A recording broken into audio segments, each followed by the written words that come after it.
We're going to talk about how to draw conclusion data. This is the part that's kind of an art and science in that it's an art, or it's a science in that rules apply, and it's art in that you'll get better doing it the more that you do it. So let's talk about the rules first. The first rule is data is data is data.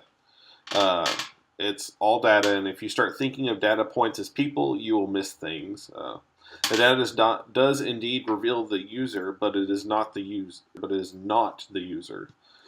This is important because users do what they will. So when you draw a conclusion and you make a change, do not get frustrated when what you expect to happen does not.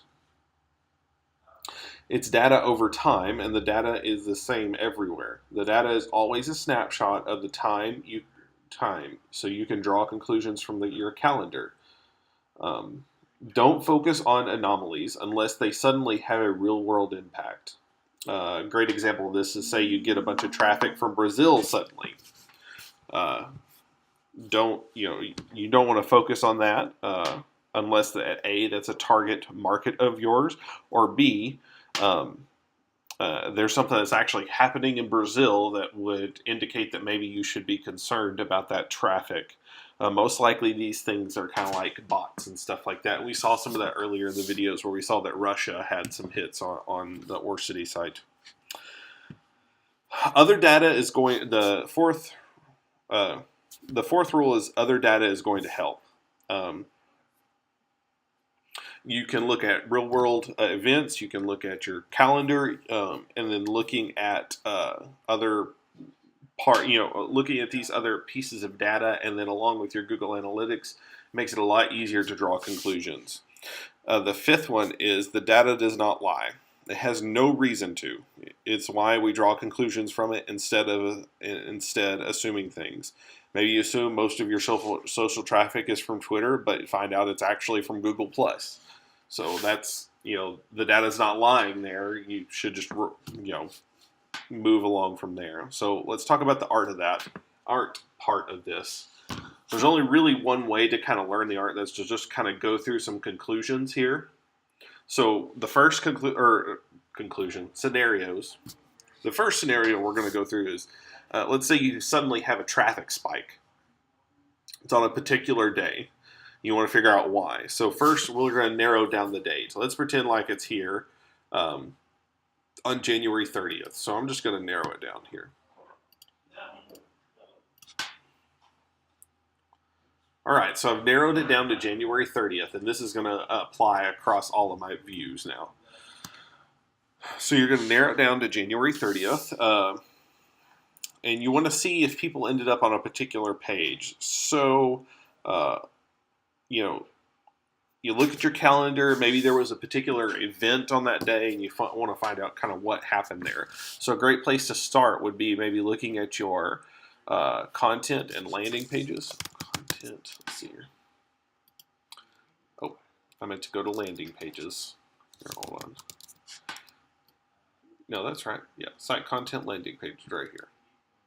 So we can see here on January 30th, once again, as we would expect, our top landing page is the home page. You might go through your social media user flow to see if it was from a particular social site, or maybe you had some kind of event happening, and so because we're not using social media here, maybe you just need to look at your user flow for that event or for that day and see kind of where people were going. So we can see at January 30th, we can actually see that the first interaction after the landing page is actually the district cafeteria calendar. So that's a kind of a great indicator of, right before a month starts, maybe y'all have a lot of traffic on your cafeteria calendars. So that's one scenario. Let's talk about another one. You want to test your social media influence. So you set up a brand new page. So that would be actually done here on OrCity. So you would make a new page, maybe call it, depending upon what department you put it under high school and make it a landing page. Nobody's ever trafficked it before and nobody knows about it. So you make this new page. Let's pretend like the Academy is this new page. And so you want to test your impact. So you set up the page. Maybe you're going to offer something. Maybe you're giving away free cookies. And then you want to find out what kind of immediate interaction you have with your social media. So you pick a time, and around that time, you're going to go to your real-time view.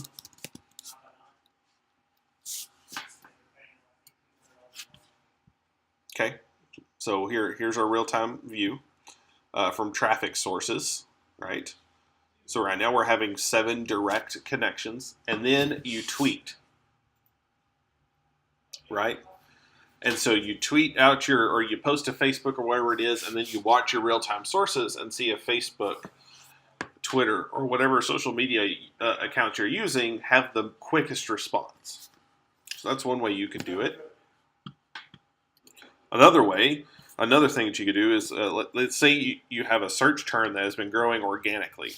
Okay, so let's just go to our organic search terms. Let's see here, search. Let's say you have a search term that has grown organically, but you want to see the landing page that it leads to. So the first thing you're going to need to come to here is acquisitions and overview. We're going to see organic search, right? So we're going to click on our organic search terms. Okay, so we see that OrCity ISD is growing organically, and we want to kind of see where it's landing. So we're going to add a secondary dimension, landing page. All right, we can see that OrCity ISD actually results in people coming mostly to the homepage there. So there's a lot of things that you can do that way, and it's super useful. So as you can see, as you understand the data more, you're going to be able to draw more conclusions out of it. That concludes our video series on working with analytics for OrCity. I hope that you guys you find it useful. And if you have any questions, feel free to contact us at webmaster@getabsolute.com. Thanks and have a great day.